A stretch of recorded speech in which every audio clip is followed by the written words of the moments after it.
So these were some front spring pockets that I had ordered right off of their website. By the way, this is a 1970 Chevy, actually I believe this is a 71 Chevy Monte Carlo SS 402 car. And that is owned by one of my friends. That I will be working on getting some of the paint done. He's got a 502, he's got a couple of different motors, 502 and also some LS stuff. He may go LS, but most likely 502. His dad was big time into NHRA stock class racing. Snacks are best saved for later. He was kind of known as the big black guy.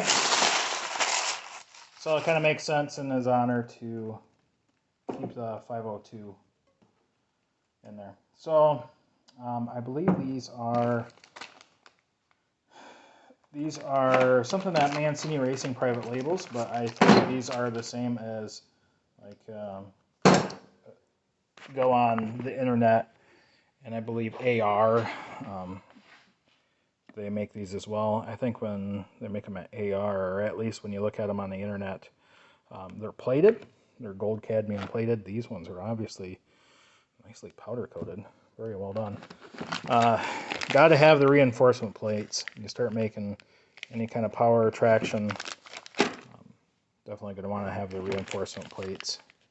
Eliminate some of the potential of stuff ripping out. One of the things I cannot stand when I buy kits is them not providing any kind of hardware, because most of the people out there really do not have a clue on fasteners and the proper fasteners you really should be using for attaching stuff. Okay, talking about fasteners. So these are the fasteners that I originally had put in there with the cowl tracks. I used the stock front spring hangers and put 5/8 holes in them, and I got good grade 8 fasteners with nylock bolts, the ones that came in the kit. I was hopeful that they were grade 8. They are not. They are grade 5. So when you see the 3 marks, the 3 denotations on the top of a bolt head, that indicates a grade 5. When you see these 6, 1, 2, 3, 4, 5, 6, these are grade 8. So all bolts basically start at grade 2, and then the marks on the top of the bolt tell you the grade. So that is something that I am going to upgrade. They did, however, even though it's a grade 5, it is a coarse, or not a coarse, this is a coarse. That is a fine. It is a fine threaded bolt. So a lot of times, I'm a doctor. That's why we call this part doctor a doctor. Yeah. high vibration applications, it's good to put fine pitch threads on your fasteners. Fine pitch threads are hard to back drive. They're resistant to vibration. So at least they got it right there. Who's retarded now? Yeah. So, however, with this particular application, when the bolt goes into the spring pocket, and maybe they did it so that way you could adjust it.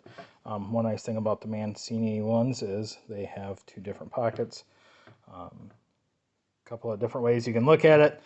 It will lower your vehicle. I think it's like 1.5 inches is the bolt spacing.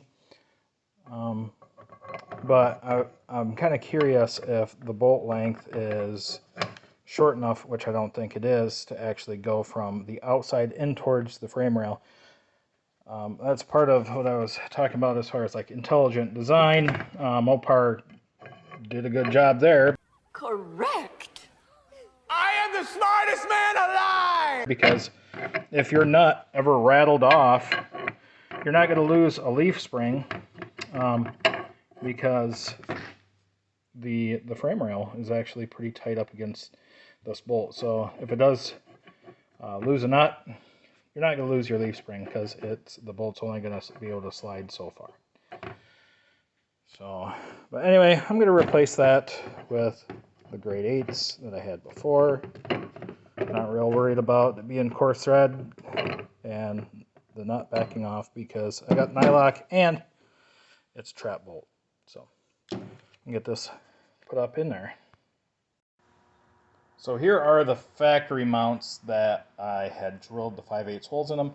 Another tip on holes, especially if they have some sort of bolt, you know, if they're putting some sort of a shear load, don't use a regular drill bit.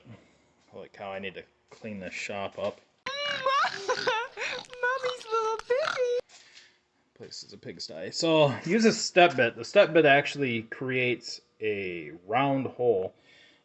If you use a regular drill bit, it'll make kind of a triangular hole. So you could potentially have some, I guess, some stress points or some stress risers.